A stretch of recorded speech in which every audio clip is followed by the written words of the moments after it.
Retomamos en Roma, si quieren. Entonces, si hablamos de Roma, ya hablamos que los foros es vida pública donde confluyen las vías y es un centro de vida social, ¿no? A finales del siglo, los emperadores buscan hacer sus espacios propios y son como las rotondas que conocemos ahora. Los templos son sobre podios con un único acceso para poder eh, mantener un orden de quién entra, quién sale. También eran espacios muy chiquititos, entonces no permitían mucha gente y lo más importante pues era el, la divinidad que estaba dentro, ¿no? Después tenemos la basílica, recordemos que es un lugar de transacciones mercantiles y litigios que cuenta con 3 naves, todas estas están cubiertas por bóvedas y son los modelos a futuro de los templos cristianos. Las termas, que son los famosos baños públicos, que cuentan con gimnasio, biblioteca, hay salas especiales para desnudarse y todo mundo anda desnudo. Hay baños fríos, templados y calientes y son únicamente masculinos. Las mujeres pueden tener acceso únicamente a los baños privados. Tenemos los teatros inspirados en el teatro griego, cuenta con gradería, orquesta, que es esta de aquí abajo, y la escena o escene se le decía. Tenemos los anfiteatros, que es donde hay eventos de fieras, de gladiadores, ciertos espectáculos. Son elípticas ya que permiten tener una mejor visión y un mejor movimiento de las peleas en la parte inferior, en la arena central. En el subterráneo podemos encontrar gimnasios y espacios para prepararse, tanto de los gladiadores como para el espectáculo. Recordemos también que se puede llenar de agua. El circo, que significa servía para carreras o eventos atléticos, que significa que es oblonga, de un lado es semicircular y del otro lado es un arco, y esto permitía que en las carreras los caballos y las carretas giraran mucho mejor. Hay por ahí una historia muy interesante que se cree que Pedro, el, pues Pedro, uno de los apóstoles, muere en uno de los circos, cerca de uno de los circos, perdón, y su cuerpo es enterrado en las afueras de donde estaba un circo. Con el tiempo, la gente supo dónde habían enterrado a Pedro y pusieron una piedra roja encima de donde se había enterrado. Y después, con el tiempo, fue que se hizo ahí la iglesia, que se hizo como una pequeña capillita pensando en Pedro, ya que no estaba la persecución de los cristianos, obviamente.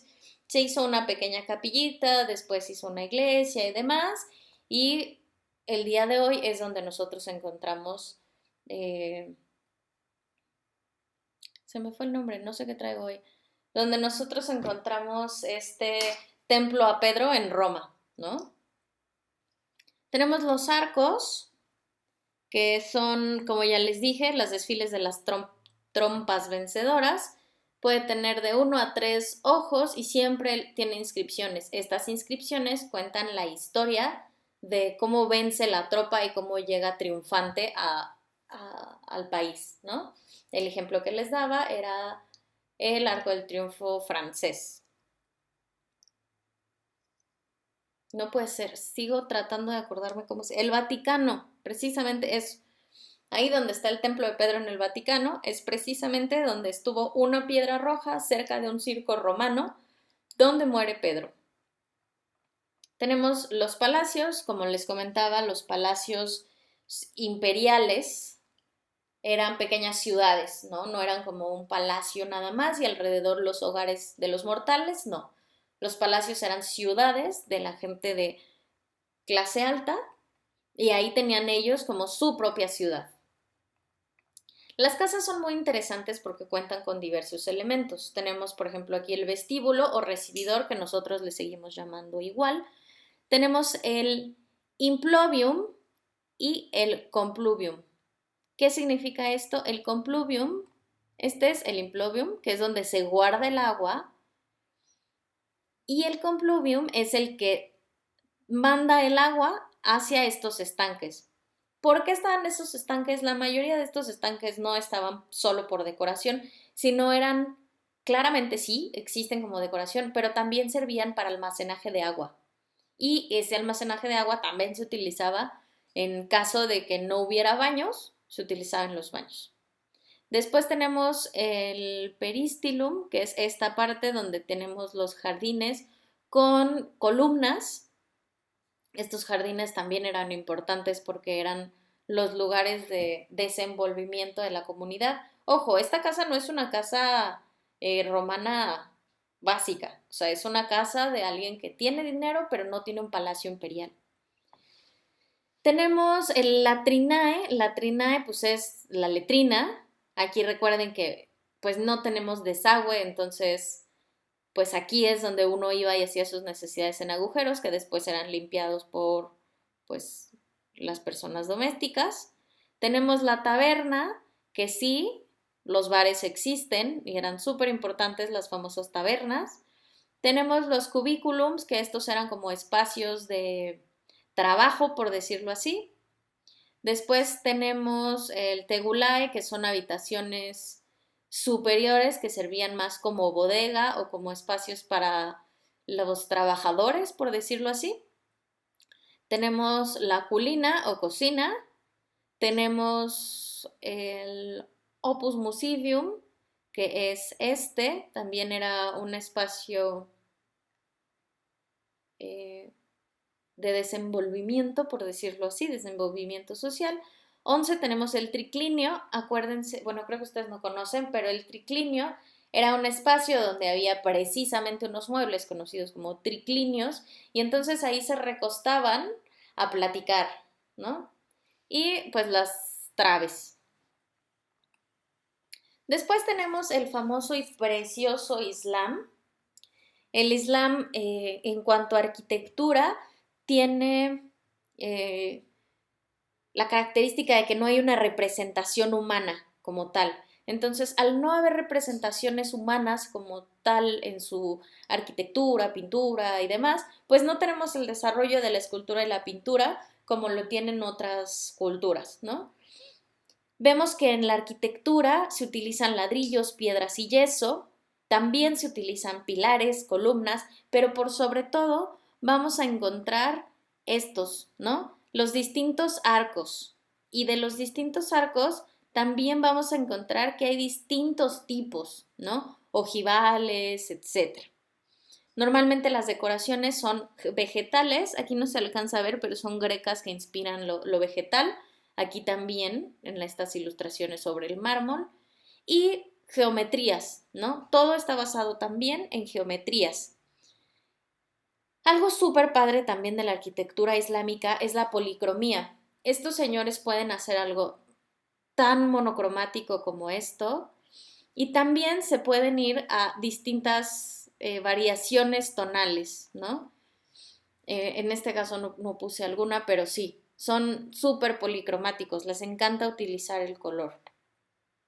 También tienen unas cosas que se llaman mocárabes, que son ciertos prismas que están cortados y cubren la parte interior de todas las bóvedas, son súper, súper bonitos.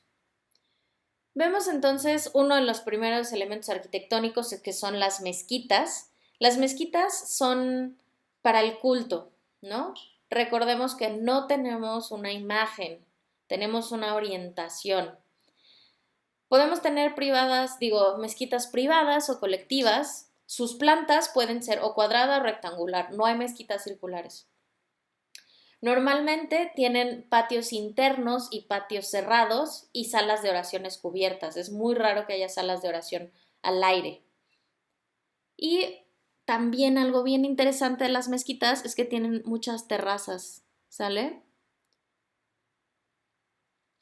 Este es un ejemplo de la parte interior, de una mezquita, ¿sale? ¿Qué se compone? Bueno, el primero que tenemos es la sala de oraciones o aram, siempre tiene que estar perpendicular a la quibla. La quibla es esta que vemos aquí. La quibla es el muro al este que está viendo pues hacia la Meca, ¿no? Después tenemos distintas cantidades de patios.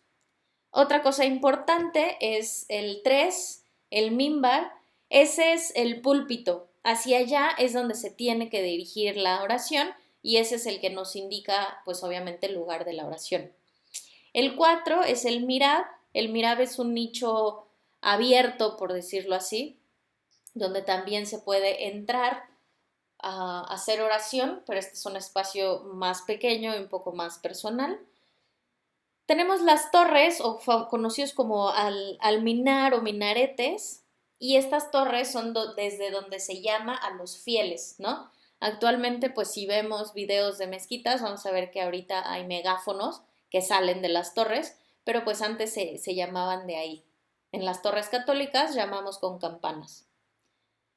Después, y por último, tenemos las fuentes, y las fuentes también son conocidas como ablutorios o lavatorios. ¿Para qué? Para que ustedes, o bueno, las personas que entren, se purifiquen antes de entrar. Entonces mucha gente se lava los pies, se lava las manos, se lava la cabeza, para poder entrar puro a hacer las oraciones. Después tenemos los alcázares, que son pues los famosos palacios, ¿no? Estos palacios normalmente tenían unos patios increíblemente grandes, jardines y fuentes, techos abovedados, tienen muchísima pasión por lo natural, entonces, independientemente de que tenían muchísima vegetación, muchos de los motivos o la mayoría de los motivos que estaban grabados en los muros, pues eran motivos vegetales y motivos animales. Otra de las cosas importantes de los alcázares son las fuentes, ¿no? Recordemos que muchos de los palacios y de los espacios islámicos tienen fuentes en los patios centrales. Después también con el tiempo estas fuentes evolucionan y llegan a la arquitectura en México, pero eso ya lo verán en su tiempo. Después tenemos Grecia. La arquitectura grecia tiene conceptos estéticos muy predominantes de la cultura occidental, pero están muy centrados también en la belleza y en la armonía. Buscan tener siempre medidas, proporciones, simetrías, especialmente si hablamos del cuerpo humano, ¿no? Y también muchos elementos simétricos y proporcionales del cuerpo humano se ven reflejados en la arquitectura. La arquitectura sí es opulente, es enorme, es de gran tamaño, pero busca ser fundamental, busca tener solamente lo esencial para poder ver la belleza de la proporción en un espacio que es completamente antropocentrista, ¿no? Tenemos varias épocas, aquí yo les estoy marcando 4. La primera época es la época arcaica, que es pues, lo más antiguo, y en este caso se hacían construcciones largas, más chaparritas, pero mucho más robustas, ¿no? El primer orden que se utilizó es el orden dórico, lo estamos viendo, lo vamos a ver más adelante, y las columnas eran impares. Este es pues como un perrito salchicha. Es chiquito, tiene patas chiquitas, pero es muy largo. Después tenemos el periodo clásico, que podemos decir que es el periodo de esplendor de la antigua Grecia.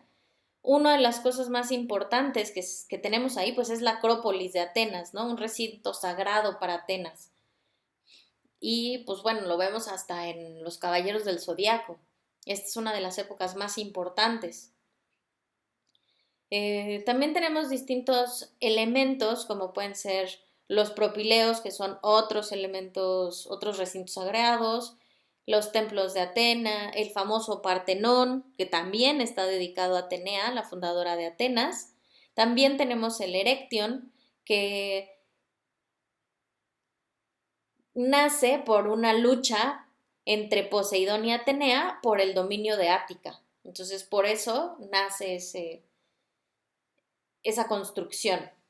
Después de eso tenemos ya el siglo IV, donde ellos ya perfeccionaron estas técnicas, perfeccionaron la arquitectura y le podemos llamar también una etapa posclásica. Sí es más perfecta, sí tiene más detalle, pero pues ya no es la época esplendorosa de Grecia, ¿no?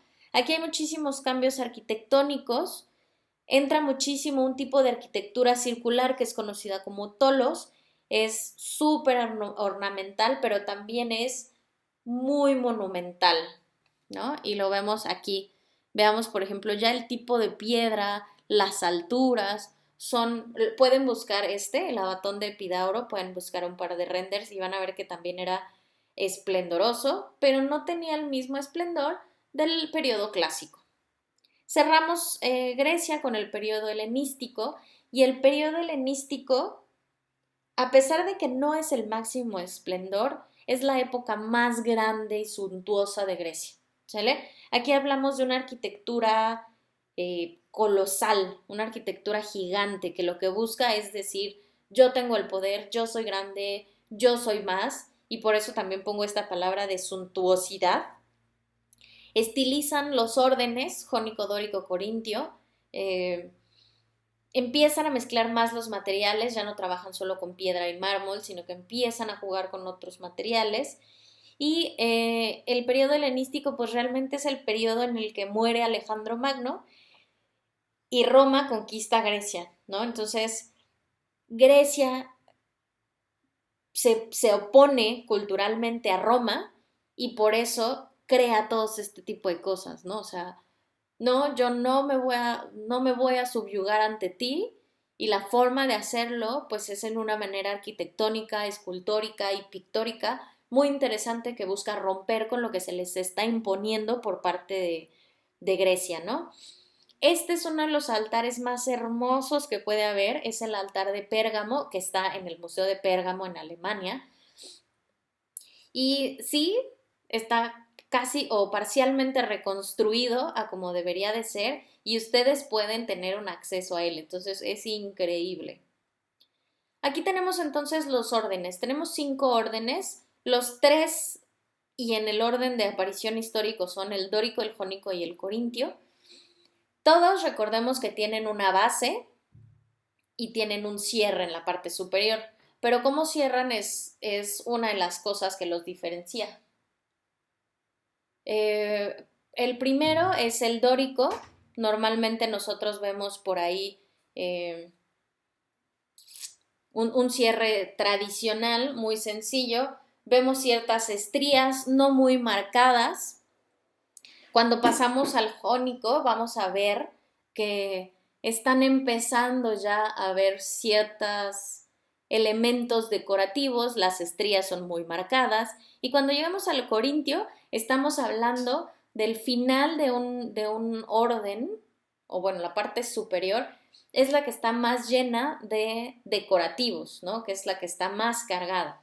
Y ahí encontramos estas que son estas pequeñitas donde se sostiene, estas son conocidas como las volutas, y estos son estrágalos, que al final todo esto viene como representación de los árboles. ¿Cuáles son los cariátides y los atlántides? Son las columnas que tienen mujeres y que tienen hombres, ¿sale? Estas columnas, por ejemplo, de hombres super mameis que están cargando algo, y ese algo viene a ser nuestro arquitrabe, que bueno, está mucho más arriba, pero ese hombre que está cargando el arquitrabe es un atlántide, ¿no? Y estas mujeres que pueden estar paradas con ciertas jarrones y demás, pues son conocidas como los cariátides. Llegamos bien rapidísimo al gótico, y en la arquitectura gótica nos habla de una evolución del hombre, ¿no? No solamente Dios, sino que aquí el hombre empieza a descubrir la naturaleza, y entonces se cree que en el gótico el hombre se vuelve naturalista, despierta el humanismo en él. Y otro de los factores importantes es que después del gótico se empiezan a desarrollar las ciudades, ¿no? ¿Qué pasa en el gótico? El gótico es más o menos en el siglo XII, XV más o menos, y en esta época el comercio mediterráneo se intensifica, ¿no? Empieza a haber muchísima interacción y transacciones. Por ende, se crean muchísimos núcleos urbanos, se crean ciudades, se levantan murallas, y estas murallas que se levantan alrededor de las ciudades pues crean los famosos feudos o burgos, ¿no? De ahí viene la famosa palabra de los burgueses, que son los que están adentro del feudo y que tienen pues esa lana para poder subsistir, ¿no? Dos ejemplos, por ejemplo, son Barcelona y Nuremberg. Esos dos fueron feudos muy grandes. Y en estos feudos viven pues personas bien importantes, mercaderes de muchísima importancia. Y también viven pues laicos, viven eclesiásticos. Y se empieza a crear una ciudad que empieza a hacer cosas que nunca se habían hecho, como las alcabas o cobrar impuestos, ¿no? Empieza a aparecer la moneda empieza a circular como tal.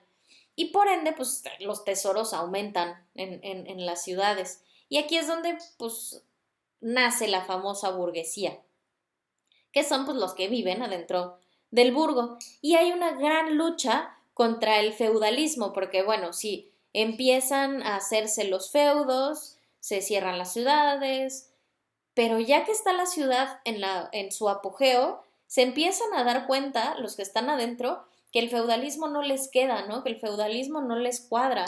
Entonces, los residentes empiezan a luchar por tener escalas sociales, por ser importantes, porque haya educación, porque haya puestos públicos, ¿no? Por tener derechos. Y como son una ciudad de comercio mercantil, pues aquí, en la época gótica, es cuando nace el derecho mercantil. Y entonces se empiezan a hacer grandes compañías comerciales, grandes ejércitos de mercenarios. Claramente tenemos a nuestros famosos piratas, se crean gremios, se empiezan a crear corporaciones para defenderse precisamente de estos mismos piratas y mercenarios. Y, y empezamos a tener entonces, como les decía, un desarrollo de ciudades que requiere una nueva estructura social. Y esta estructura social pues lleva al triunfo de la burguesía. Y esa burguesía entonces empieza a crear un arte muy rico, muy decorado, centrado en Dios, en... Hay dos obsesiones súper claras en el gótico, ¿no? Una es la verticalidad y la verticalidad pues es para llegar a Dios, ¿no? Yo voy a hacer algo súper mega recontra alto pues, porque quiero llegar al Todopoderoso, ¿no? Y la otra pues es la luminosidad, la entrada de este otro Dios que es el sol por medio de distintas vidrieras. Entonces, tenemos con esta arquitectura la representación de una vida medieval que cambia hacia un núcleo de ciudad súper importante con una pasión por Dios muy grande, ¿no? Después que ya les hablé un montón de historia, que es mi pasión, pues vemos algunos fundamentos como son los arcos, las bóvedas y los pilares. Aquí podemos encontrar la evolución de los arcos. Hay muchísimos arcos que se empiezan a utilizar. Se utilizan muchísimas geometrías y, bueno, distintos elementos, tanto animales como fantásticos. Los arcos, los arcos más comunes son los arcos apuntados, los arcos de medio punto, y hay dos que no están aquí, que son, bueno, uno que es el ojival. Las bóvedas normalmente tienen crucería. Ay, aquí están. Las bóvedas normalmente tienen estas cosas que se llaman crucerías, que es donde se cruzan, los nervios y ojivales, ¿no? En esta época nosotros tenemos una obsesión por Dios, como ya lo dijimos. Entonces, todas estas columnas o los pilares tienen que ser altísimos. Y de hecho, los pilares en muchas ocasiones tienen como este tipo de cosas. Aquí ya no se les llama como en Grecia. Aquí ya no son estrías. El nombre para estos elementos ahora son baquetonados, ¿no? Algunos tipos de bóvedas que podemos tener, anulares, aristas, estas son las que les digo, las bóvedas de crucería porque se cruza. Les voy a dejar un video de una chica que es española y hace un análisis interesante sobre la arquitectura gótica. Es un poco desesperante, bueno, a mí me desespera un poquito porque de repente se vuelve loca y grita y así, pero es muy buena arquitecta y habla, bueno, no sé si sea buena arquitecta, pero las análisis que hace son muy buenos. Entonces, junto con este video les voy a dejar el video de YouTube de esta chica. Y llegamos al Renacimiento, ya estamos a puntísimo de terminar. El Renacimiento pues llega en Italia más o menos en el 1400. Tenemos dos etapas, ¿no? El Quattrocento y el Quinquecento. No sé hablar italiano, así que no sé si se dice así, niños. Y pues lo vemos en Florencia, en Milán, en Venecia.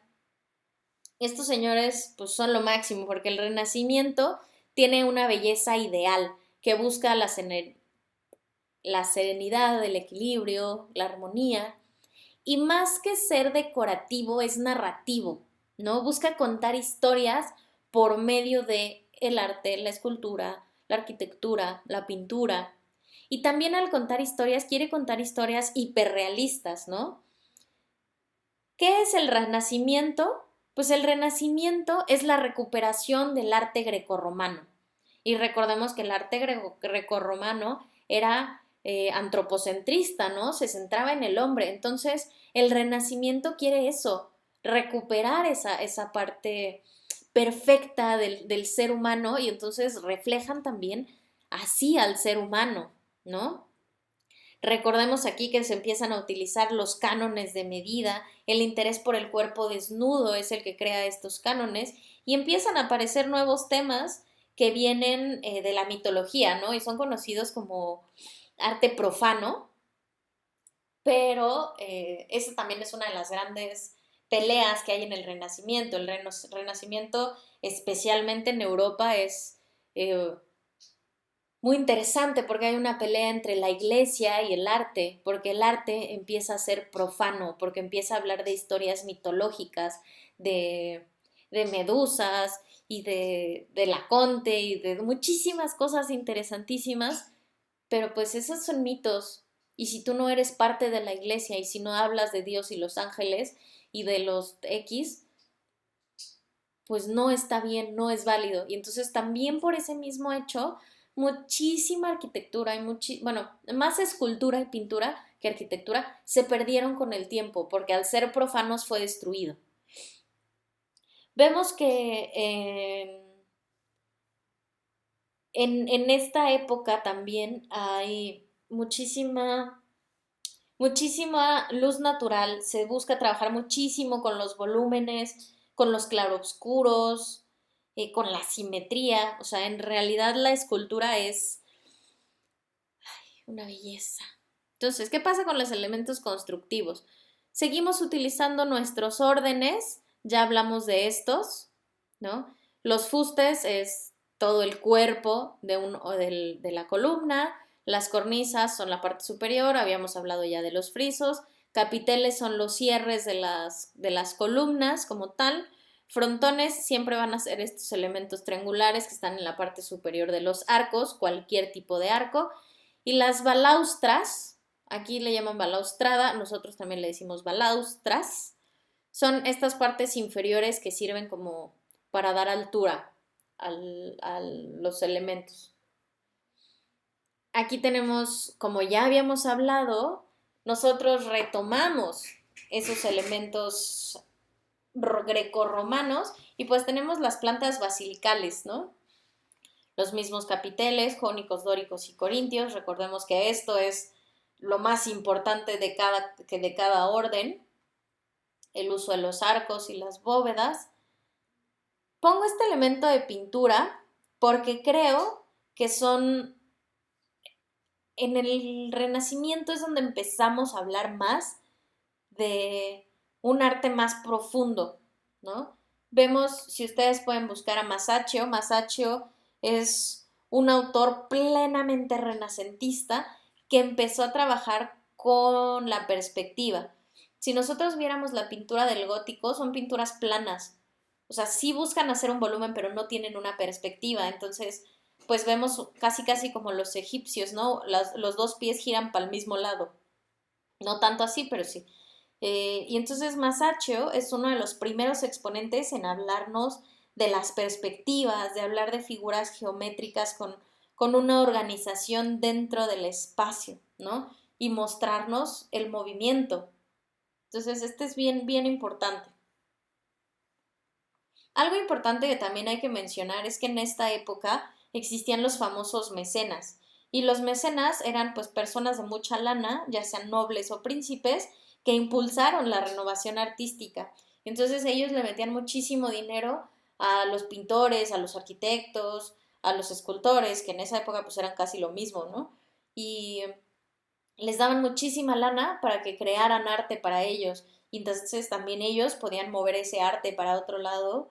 Y recordemos que una de las cosas que la gente de clase alta le da más valor porque en realidad vale muchísimo es el arte, ¿no? Entonces, los mecenas eran bien importantes y uno de los más importantes pues era Lorenzo de Medici.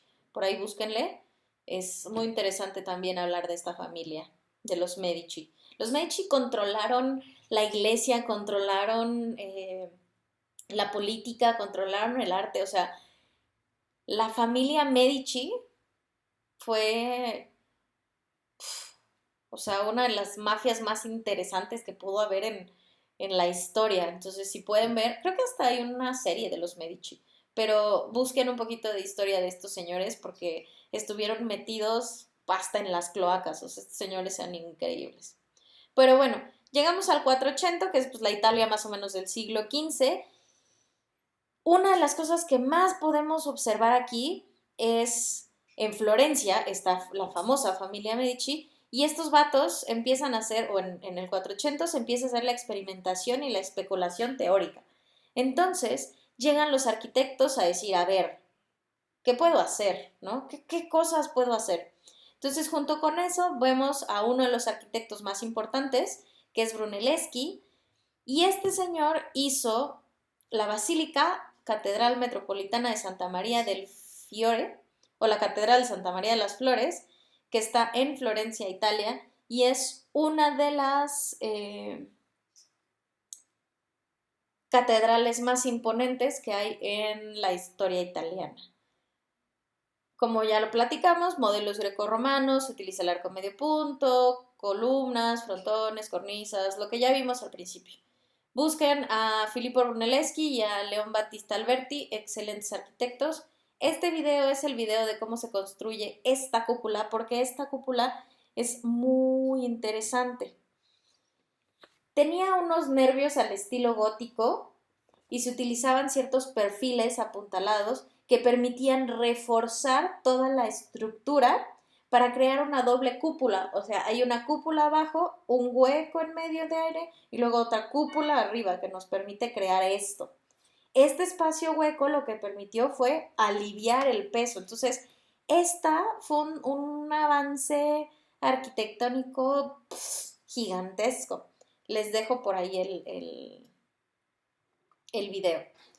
Y bueno, tenemos ya el 480, que también es monumental. 580, la más grande de todas las iglesias de la cristiandad, claramente. Aquí está la famosa Basílica de San Pedro, de la que traté de acordarme hace como 20 minutos y no lo logré. Esta basílica pasó por muchísimos arquitectos, desde Bramante hasta Bernini, que son de los más importantes, ¿no? Miguel Ángel, que ustedes lo conocen perfecto y que claramente lo vemos en nuestras queridas tortugas ninja. Estos son los distintos planos que tuvo el proyecto de la Basílica de San Pedro, que es esta cosa tan preciosa. Si alguien la conoce, tienen muchísima suerte en esta vida. Este fue el proyecto de Bramante, este el de Rafael Sanzio y este el de Miguel Ángel. Si se fijan, cada uno fue modificando la planta. Al final nosotros teníamos un círculo central, que es donde nosotros podemos ver hay como un pequeño templito ahí en la parte interior, que no recuerdo cómo se llama. Y de ahí se deriva toda la estructura. Entonces ellos fueron haciendo como toda esta estructura al centro y terminó quedando así súper diferente. El baldaquino de Bernini, este es el que está precisamente aquí en el centro. Llegamos al barroco. El barroco pues, es finales del siglo XVI, casi todo el siglo XVII en Europa. Aquí hay una reacción frente a la sobriedad decorativa, ¿no? Buscan conectar todo con la Contrarreforma y hablar de la religiosidad por una parte muy emocional, por parte claramente de la aristocracia y de los reyes, ¿no? Para impresionar y para expresar el poder y el control. Ese es el barroco. Entonces, en la arquitectura se utilizan muchas líneas curvas, mucho dinamismo, de exclusividad.